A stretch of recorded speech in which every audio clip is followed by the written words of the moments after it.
Bonjour à tous. Vous m'entendez? Non, ça marche? Oui, ça marche. Allez, on est heureux de pouvoir partager ce message quand j'entends les enfants chanter et tout ce qui est proclamé ici ce matin. Il est vraiment... Oh, là, ça marche, tu as l'impression. Tu me fais des feintes, en fait, à la sonore.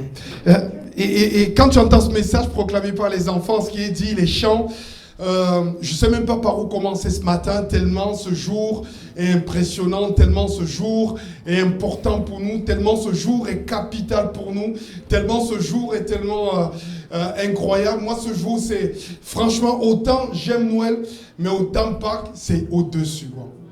Vraiment, c'est au-dessus parce que c'est vraiment extraordinaire, incroyable ce que le Seigneur a fait pour nous et de ce qu'il a subi pour nous et de sa résurrection. Ce matin, j'ai intitulé ma Pâque parce que souvent on dit la Pâque et tout le monde la disperse comme ça. Moi, j'ai envie de la prendre pour moi et j'ai envie ce matin de m'interroger sur le réel sens de ma Pâque à moi. Comment je la vis, comment je l'expérimente, quels sont les effets de la Pâque sur ma vie. Est-ce que c'est juste la Pâque ou est-ce que c'est ma Pâque? Je suis content aujourd'hui à Pâques parce que tous les chocolats étaient intoxiqués. Maintenant, s'il y en a qui veulent transformer la Pâques en recherche de chocolat, bon, maintenant, si vos chocolats sont intoxiqués, ramenez-les-moi. Moi, j'ai un bide africain. Nous, notre ventre, les staphylocoques dorés, ils font rien, quoi. Donc, redonnez-moi vos chocolats, si vous avez peur. Je saurai quoi en faire. Mais Seigneur, merci. Et vraiment, c'est impressionnant. La Pâque, c'est ce jour. Et vraiment, ce terme vient de ce qui s'est passé en Égypte quand le peuple d'Israël était esclave. 400 ans d'esclavage. Parfois, je me remémore ça. Et aujourd'hui, on la retrouve aujourd'hui avec Christ qui donne sa vie pour nous. Et on voit ce Dieu depuis les dispensations, la création de l'univers, n'a cessé de regarder comment sauver l'homme. Et je me dis, Seigneur, ce matin, mon cœur a envie d'exploser de joie tellement Dieu est bon. Moi, juste vous montrer une petite vidéo pour vous montrer, remémorer ce qui s'est passé en Égypte aussi. Et ce que le Seigneur a fait. Comme Michael, quand tu es prêt.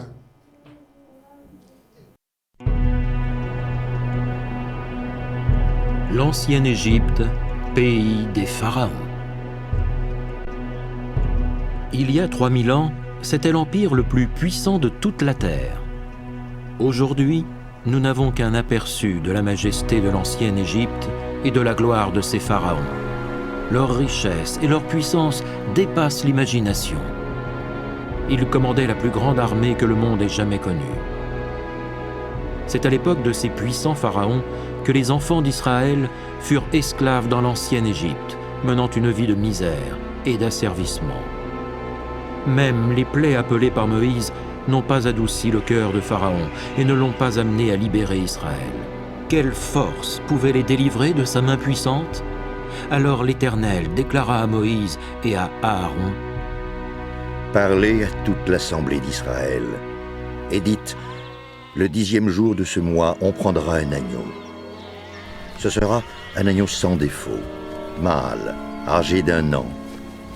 Toute l'assemblée d'Israël l'immolera entre les 2 soirs.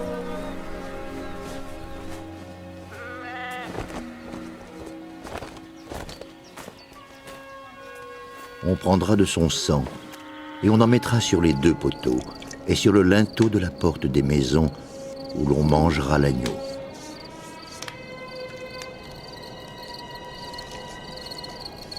Cette même nuit, on en mangera la chair, rôtie au feu. On la mangera avec des pains sans levain et des herbes amères.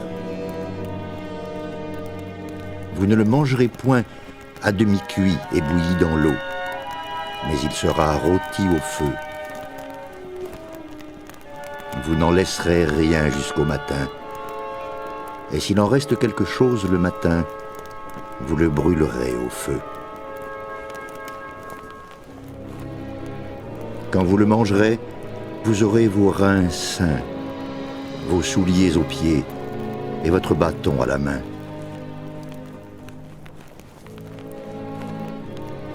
Et vous le mangerez à la hâte. C'est la Pâque de l'Éternel. Cette nuit-là, Je passerai dans le pays d'Égypte, et je frapperai tous les premiers-nés du pays d'Égypte, depuis les hommes jusqu'aux animaux. Le sang vous servira de signe sur les maisons où vous serez. Je verrai le sang, et je passerai par-dessus vous, et il n'y aura point de plaie qui vous détruise quand je frapperai le pays d'Égypte.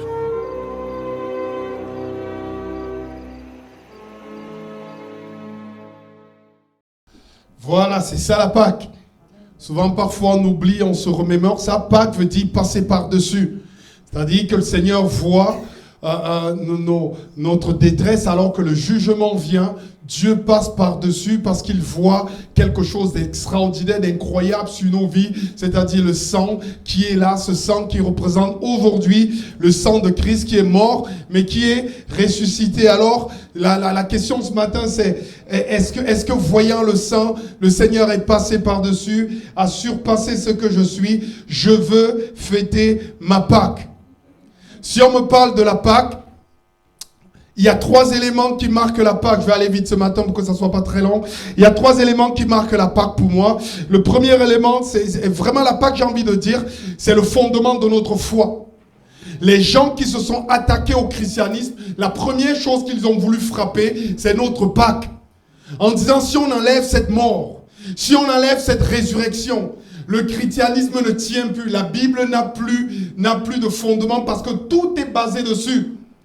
C'est pour ça qu'il y a des chercheurs, des historiens, des anthropologues, des gens qui fouillent dans le sol, des chercheurs qui ont dit mais c'est pas possible, il faut qu'on revoie ce fait. Ils ont tellement fouillé que la mort et la résurrection de Jésus est le fait le plus démontré historiquement qu'il n'ait jamais eu. C'est pour ça que c'est notre fondement et c'est notre clé. Pour moi, les 3 éléments vraiment qui représentent la Pâque, le premier, c'est l'agneau. Vous avez bien vu que le premier, c'est l'agneau. Premier élément, c'est un élément très fort. Ce sera un agneau sans défaut, mal âgé d'1 an à l'époque, parce qu'ils étaient esclaves et Pharaon ne voulait pas les laisser passer, laisser sortir. Et l'agneau pour nous, c'est notre Seigneur, Jésus-Christ. Quand Jean-Baptiste l'a vu, le lendemain, pendant que Jean était en train de baptiser, le lendemain, il vit Jésus venant à lui. Et il dit, voici l'agneau de Dieu qui ôte le péché du monde. Cet agneau est sans défaut, il n'a jamais péché. C'est celui dont il est dit, après moi vient un homme qui m'a précédé, car il était avant moi, avant la création de toutes choses. Je ne le connaissais pas, mais c'est afin qu'il fût manifesté en Israël que je suis venu baptiser d'eau. Voici l'agneau de Dieu. Première chose qui marque dans la Pâque, c'est l'agneau. Sans agneau, il n'y a pas de Pâque. Mais l'agneau a été donné pour toi et pour moi. C'est extraordinaire. L'agneau qui était là du temps d'Abraham, alors qu'Abraham, Dieu lui avait dit de donner son fils le plus précieux, le seul qu'il avait, l'unique, et il était à la montagne. Et alors le fils lui parla. Alors Isaac parla à Abraham, son père, lui dit, mon père. Il répondit, voici mon fils, me voici mon fils. Isaac reprit, voici le feu et le bois, mais où est l'agneau pour l'holocauste, pour le sacrifice? Abraham répondit, mon fils, Dieu pourvoira lui-même à l'agneau de l'holocauste. Et ils marchaient les deux ensemble. Dieu pourvoira, c'est ce qui a donné Jéhovah Jireh. Parce qu'au moment de passer le couteau sur son fils, Dieu est venu, lui a dit, il y a un agneau à prêter pour l'occasion. Quand tu penses qu'il n'y a plus rien, que tu es à la montagne de Dieu, Dieu pourvoira toujours à l'agneau. Pour toi, l'agneau a été pourvu. Alléluia. Ce qui est extraordinaire et qui me touche dans l'agneau, c'est que la finalité de l'agneau, c'est de mourir pour que plusieurs vivent. La finalité de l'agneau, c'est de mourir pour que plusieurs vivent. Si j'ai la vie, si je respire, si le fils d'Abraham était encore vivant, c'est parce qu'il y a eu un agneau. Si les enfants d'Israël sont sortis vivants, c'est parce qu'il y a eu un agneau. La finalité de l'agneau, c'est de se soumettre, c'est d'aller jusqu'au bout, c'est de mourir pour que toi, moi, tous ceux qui sont là ce matin puissent vivre. Amen. Je dis merci Seigneur ce matin, alléluia. Amen. Ce qui me marque encore, c'est vraiment l'agneau. Ce qui est extraordinaire, il dit, si le Père m'aime, c'est parce que je donne ma vie. Je suis l'agneau. Si le Père m'aime, c'est parce que je donne ma vie. Mais ensuite, je la reprendrai. Alléluia, il est ressuscité. En effet, personne ne peut ôter la vie. Je la donne de mon gré. J'ai le pouvoir de la donner et de la reprendre. Tel est l'ordre que j'ai reçu du Seigneur. Personne ne me l'ôte. Je la donne. La finalité, le but de l'agneau, c'est de mourir pour que plusieurs vivent. J'ai envie de faire ma Pâque. Le deuxième élément qui est marquant, c'est le sang. C'est le sang. D'après la loi, presque tout devient pur avec le sang. Mais si on ne répand pas le sang, les péchés ne sont pas pardonnés. Dans toutes les civilisations, dans toutes les pratiques religieuses, chrétiennes ou animistes, il y a toujours le sang. Toutes. Vous prenez depuis les Aztèques là-bas,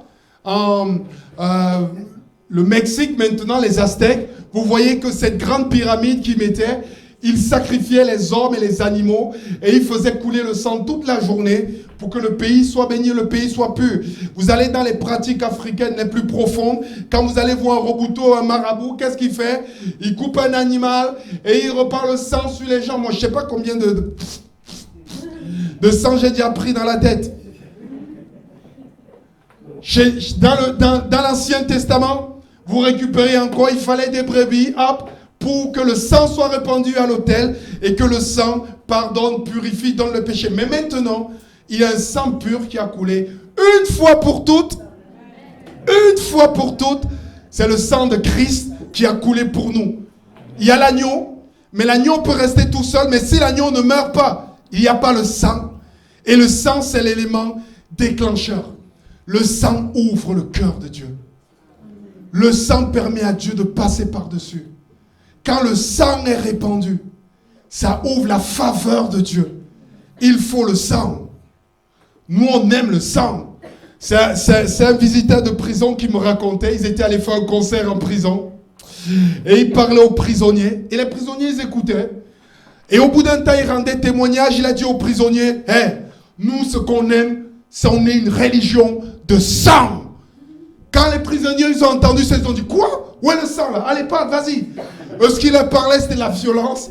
C'est que, allez, on y va. C'est quoi le sang? Et le frère, il a commencé à dire, tout a été passé par violence. Il y a eu un sang qui a coulé et quelqu'un a donné son sang. Le sang a été répandu et ce sang purifie. Où est cet homme? Commençaient à dire les prisonniers, où est cet homme? Et le frère, il a fait avec tout son courage, il a dit, cet homme, c'est Jésus. Parce que c'est un sang qui n'est pas comme les autres. Ah, les autres, ils ont fait, hey, on veut ce sang-là. Donne-nous ce sang. J'ai envie de dire ce matin, le sang de Jésus obéit à toutes les exigences de Dieu. Le sang de Jésus obéit à toutes les exigences de Dieu. Je ne sais pas s'il y a des gens qui travaillent dans l'hygiène. Je ne sais pas comment on appelle les normes ISO encore aujourd'hui. Je ne sais pas si ça existe encore ça.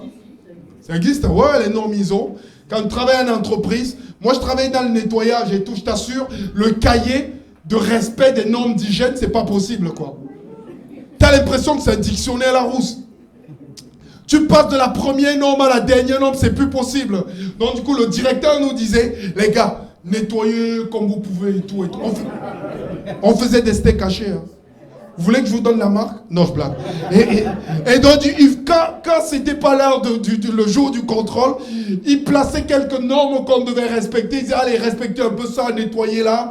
Normalement, on était censé de faire des prélèvements et de passer des prélèvements en machine pour nous donner le taux, j'oublie le nom, un taux là qu'on avait besoin de remplir sur le carnet chaque fois pour respecter les normes d'hygiène. Mais un jour, les patrons de Carrefour devaient venir visiter l'usine.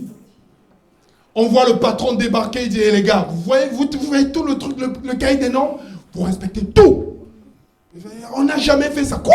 Il vient le patron. Du coup, on a nettoyé même le plafond, même le sol. Même, il a dit, non, je vous paye des heures supplémentaires parce qu'il voulait que le monsieur de Carrefour prenne tout le cahier et il commence à regarder les normes d'hygiène les unes après les autres. Dieu a des exigences. On ne vient pas à lui n'importe comment. Dieu, il a des normes qu'il respecte. Il est pur, il est saint. On ne s'approche pas de lui n'importe comment. On ne peut pas venir rentrer comme on est et parler à Dieu. J'ai l'impression qu'il y a des gens aujourd'hui, le sang de Jésus a perdu de sa valeur. C'est pas n'importe quel sang. Il y a des normes. Jésus a respecté toutes les normes. C'est pour ça qu'il a dit à Jean-Baptiste, il est convenable que nous respectons la parole. Et je dois me faire baptiser. Accomplissons ce qui est écrit. Parce que chaque fois que Jésus accomplissait ce qui était écrit, son sang prenait de la valeur pour respecter les exigences de Dieu. Quand il est mort, son sang respectait complètement les exigences de Dieu. Alors ce sang pouvait nous purifier, nous laver et nous transformer. C'est pour ça qu'il faut du sang. Ce sang est le produit du châtiment qui est tombé sur lui. Il a fallu un châtiment qui soit tombé sur lui pour que ce sang puisse être produit. Frappé, battu, il a été blessé pour nos péchés. Chaque blessure brisée pour nos iniquités. Le châtiment qui nous donne la paix est tombé sur lui et c'est par ses meurtrissures, brisées, iniquies, châtiées, meurtrissures. Vous imaginez les mots qui viennent après? Pour que le sang récupère la norme. Brisé, blessé, iniquité, meurtrissure, frappé, insulté. Tout ça, ça rentre dans ce sang qui va se donner pour nous. Seigneur, Seigneur, merci Jésus. Merci Jésus. Il y a sang et sang. Celui de Jésus est d'une nature particulière, car les répercussions de l'effusion de ce sang durent encore. Il y a sang et sang. Le sang de Jésus est d'une nature particulière. Les répercussions de son effusion durent encore et encore. Je veux vivre ma Pâque. Le troisième élément qui marque la Pâque, l'agneau, le sang. Troisième élément, moi qui me touche, c'est la mort ou la vie. C'est la mort ou la vie. La finalité de la Pâque, c'est la mort ou la vie. Écoutez ce que je parcourais l'Égypte ces nuits-là. Et je frapperai tous les premiers-nés. Pourquoi j'ai mis Hébreux 10, 12? C'était pas le bon verset. C'était dans Genèse. Dans Exode. Exode 12 plutôt. Je parcourais l'Égypte cette nuit-là. Et je frapperai tout premier-né dans le pays, hommes et bêtes. J'exercerai ainsi mes jugements contre les dieux de l'Égypte. Je suis l'Éternel. Sachez que, à la finalité, en fin, à ma Pâque, soit il sortira la vie, soit il sortira la mort. Il n'y a pas une situation intermédiaire. La Pâque produit deux choses. Soit la vie. Les enfants, ils ont compris. Pas compliqué pour les petits. C'est pas compliqué. Quand l'ange de la mort est passé, il y a des gens qui disent, mais comment un Dieu qui aime peut permettre que des gens soient jugés? Parce que c'est un Dieu de justice.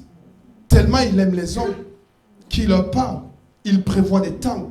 C'est par amour. Mais sauf que, quand on dit ces phrases, on ne pense jamais à ceux qui ont respecté Dieu et qui l'ont aimé.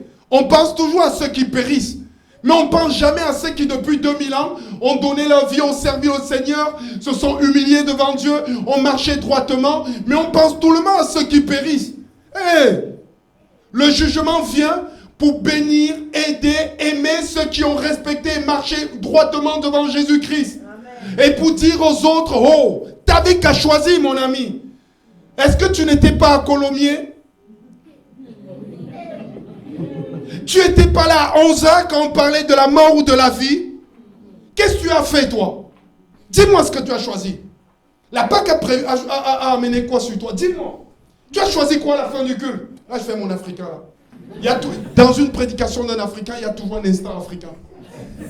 Ça, c'est l'instant africain, là. Vraiment, dis-moi, mon frère, à la fin de cette prédication, ça va produire quoi dans ta vie? La vie ou la mort? Dis-moi toi-même, choisis. Ne viens pas me dire qu'on ne t'avait pas dit. Si tu empruntes le chemin de je m'en fous, tu finiras dans le pays de si je savais.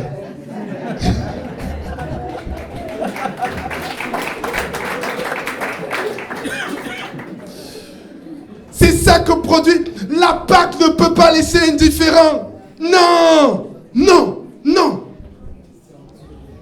Oui, je vous préviens aujourd'hui, en prenant le ciel et la terre comme témoins.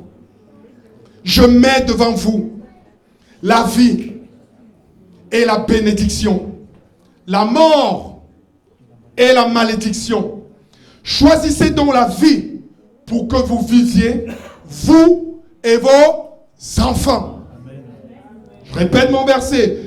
Oui, je vous préviens aujourd'hui, en prenant le ciel et la terre comme témoins. Je mets devant vous, moi je dirais, je mets devant vous le sang de Jésus, qui produit la vie et la bénédiction. À côté de ça, je mets devant vous le sang de Jésus. Si vous ne le prenez pas, il produira la mort et la malédiction. Choisissez donc la vie pour que vous-même, votre Pâque, vous viviez, vous et vos enfants. Le sang sera pour vous un signe sur les maisons où vous serez. Je verrai le sang. Je verrai le sang. Je verrai le sang où vous serez. Je verrai le sang. Je passerai par-dessus vous. Ainsi, le fléau destructeur. C'est la 21, diapo 21, Michael. Le fléau destructeur ne vous atteindra pas lorsque je frapperai l'Égypte. Le fléau destructeur aujourd'hui, ça tue des corps, ça conduit à la mort éternelle.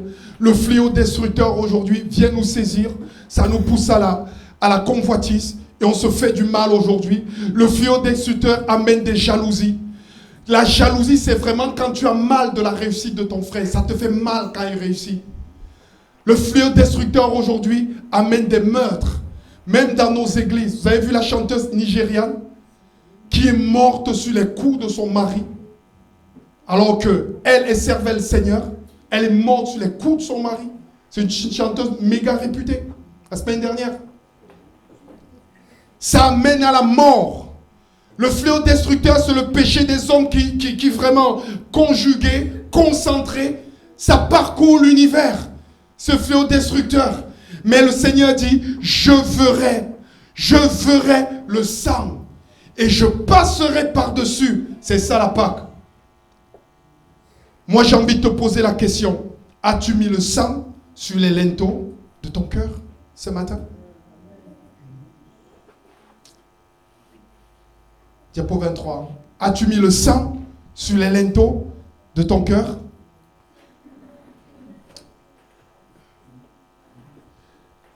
J'ai 3 positions à prendre aujourd'hui pour terminer. 3 positions à prendre aujourd'hui. Je vois 3 camps. La première, c'est la louange. La louange est dans mon cœur quand je vois le sang sur les linteaux de mon cœur. Ce matin, ma Pâque, c'est la louange. Je remercie le Seigneur. Ce matin, pendant qu'on était en train de louer, je disais, Seigneur, tu m'as pris. Tu m'as pris dans mes fautes et dans mon péché. Seigneur, je suis honoré. Seigneur, merci pour la Pâque. Ça emmène la louange. La louange est dans mon cœur. Car je suis pardonné. Car je suis purifié. Car je suis justifié. Car je suis libéré. Donc, sauvé. Je vois ce sang. Je l'invoque, il est placé, il est là et je loue Dieu. Je loue Dieu, c'est ma première position. La deuxième que je peux avoir ce matin, je suis dubitatif.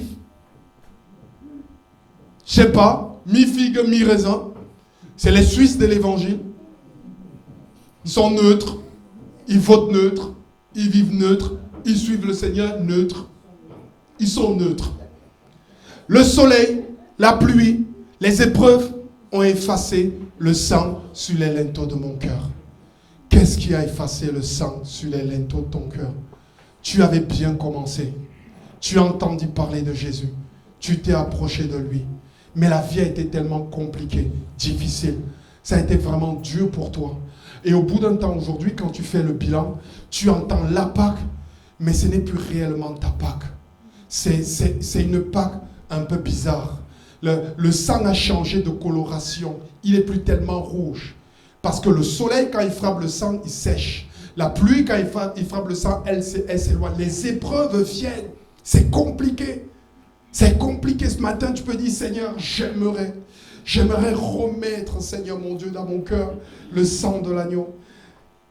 La résurrection de Jésus n'est pas une réalité pour ma propre résurrection. Jésus est ressuscité, alléluia. Mais moi, parce que je suis dubitatif, je ne vis pas la résurrection à l'intérieur de moi. La colère qui est à l'intérieur de moi n'est pas morte pour que la joie ressuscite. La foi, l'incrédulité qui est en moi, la peur, elle n'est pas morte pour que la foi ressuscite. La tristesse qui est en moi n'est pas morte pour que la paix et l'amour de Dieu ressuscitent. Donc j'entends la résurrection, mais ma propre résurrection, je ne la vois pas encore arriver, alors je suis dubitatif. Mon cœur, il est bien comme il est. C'est la troisième position. Il est bien comme il est. Pas besoin de ce sang. On fera avec le fléau destructeur. De toute façon, on vit sur cette terre. Qu'est-ce qui peut nous arriver? On en a vu d'autres. Hein. Causez toujours, vous les chrétiens, ils parlent. Eux-mêmes, tu les as regardés. Moi, je continue ma vie. Pas besoin. On m'avertit. Je fais ce que, bon, voilà. C'est ma place. Donc, ce sang, ça peut être bien, pas bien. Ok. Le fléau destructeur, le malin. Oh, ça arrive. Tu vois les guerres, tu vois les méchants, les mauvais. Qui dit même qu'il y a quelque chose après la vie sur cette terre? Oh, je sais pas. C'est une position. On peut prendre cette position en disant, moi, voilà. Mais je vous assure que ce matin ne va pas vous laisser neutre. Vous n'allez pas repartir chez vous neutre. Ce matin, vous allez prendre position parce que c'est aussi le message de la Pâque. Parce que quand les gens voyaient Jésus pendu au bois à Golgotha, vraiment crucifié, nu, chacun prenait position en voyant cette croix. Quand on voit la croix, elle ne nous laisse pas neutre. On prend position.